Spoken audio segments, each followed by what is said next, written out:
Hi friends, here is the non-spoiler movie review of double iSmart Shankar. ఈ movie గురించి మాట్లాడే మనం ముందుగా ఇస్మార్ట్ శంకర్ మూవీ గురించి మాట్లాడదాం. ISmart Shankar movie blockbuster అవ్వడానికి మెయిన్ రీజన్ మణి శర్మ గారి music, Ram Pothineni dance and performance and dialogue delivery. Same a double ఇస్మార్ట్లో కూడా ఉంటుంది, కాకపోతే హీరోయిన్ చేంజ్ అయ్యారు, కావ్య టాపర్ చేశారు, ఆవిడ యాక్టింగ్ కూడా బాగానే ఉంది.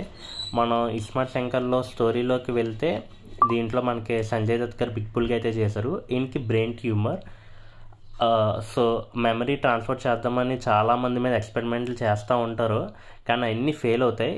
అప్పుడు వస్తాడు మా ఉస్తాద్ డబల్ ఇస్మార్ట్ శంకర్. సో ఈయనకి మెమరీ ట్రాన్స్ఫర్ చేశారా లేదా, టోటల్ మెమరీ ట్రాన్స్ఫర్ అయిందా, అసలు ఏంటి అన్నది ఇంకా మనకి మెయిన్గా మూవీ యొక్క స్టోరీ. ఈ సినిమాలో highlight Ram performance, Ram dance, Ram energy level. ఈ సినిమా చూడాల్సిన కేవలం రామ్ కోసమే. ఈ డైరెక్టర్ మార్క్ కన్నా రామ్ మార్క్ అయితే గట్టిగా ఉంది. పూరి జగన్నాథ్ గారు నాకు చాలా ఇష్టం. క్యారెక్టర్ డ్రివెన్ స్టోరీస్ చేయడంలో ఆయన బాగా చేస్తారు, కానీ ఈ మధ్యన ఏంటో ఆయన అంత సెట్ అవ్వట్లేదు.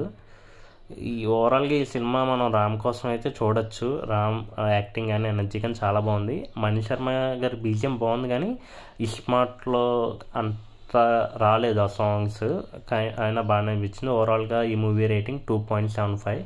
మీకు ఈ సినిమా ఎలా అనిపించిందో కింద కామెంట్ చేయండి. అలాగే నా ఛానల్ కూడా సబ్స్క్రైబ్ చేసుకోండి.